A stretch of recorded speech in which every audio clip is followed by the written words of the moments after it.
The greatest of the Safavid monarchs, Shah Abbas I, 1587–1629, came to power in 1587 aged 16 following the forced abdication of his father, Shah Muhammad Khudābanda.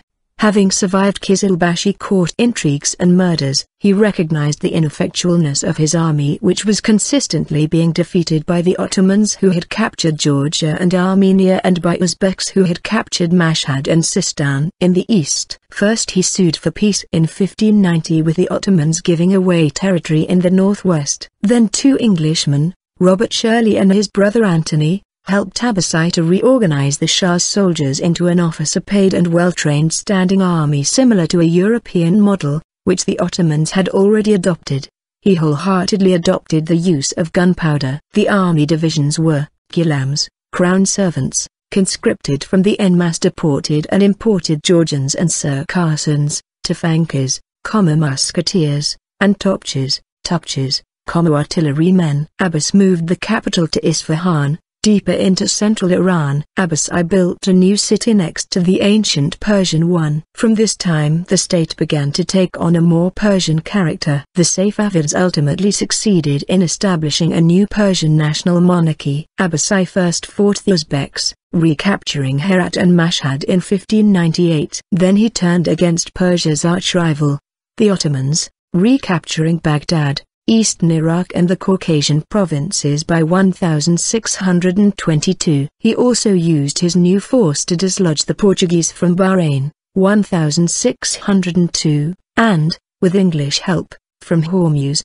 1622, in the Persian Gulf, a vital link in Portuguese trade with India. He expanded commercial links with the English East India Company and the Dutch East India Company. Thus Abbas I was able to break the dependence on the Qizilbashi for military might indefinitely and therefore was able to centralize control. The Ottoman Turks and Safavids fought over the fertile plains of Iraq for more than 150 years. The capture of Baghdad by Ismail I in 1509 was only followed by its loss to the Ottoman Sultan Suleiman I in 1534. After subsequent campaigns, the Safavids recaptured Baghdad in 1623 yet lost it again to Murad IV in 1638. Henceforth a treaty, signed in Kasr-e-Shirin, was established delineating a border between Iran and Turkey in 1639. A border which still stands in northwest Iran, southeast Turkey. The 150-year tug-of-war accentuated the Sunni and Shia rift in Iraq.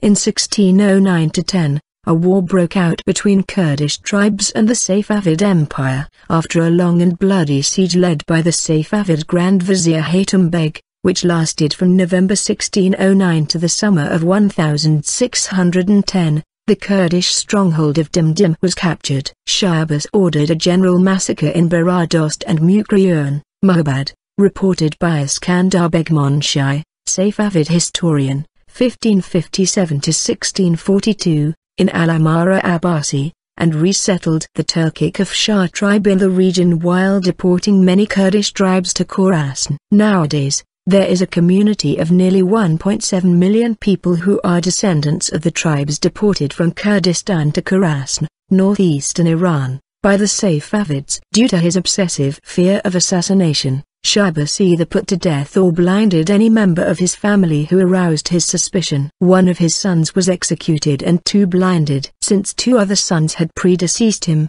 the result was personal tragedy for Shah Abbas. When he died on the 19th of January 1629, he had no son capable of succeeding him. The beginning of the 17th century saw the power of the Qizilbashi decline, the original militia that had helped Ismail I capture Tabriz and which had gained many administrative powers over the centuries. Power was fully shifting to the new class of Caucasian deportees, many of the 100,000 ethnic Georgians, Circassians, and Armenians. At its zenith, during the long reign of Shah Abbas I, the empire's reach comprised Iran, Iraq, Armenia, Azerbaijan, Georgia, Dagestan, Kabardino-Balkaria, Bahrain, and parts of Turkmenistan, Uzbekistan, Afghanistan, Pakistan, and Turkey.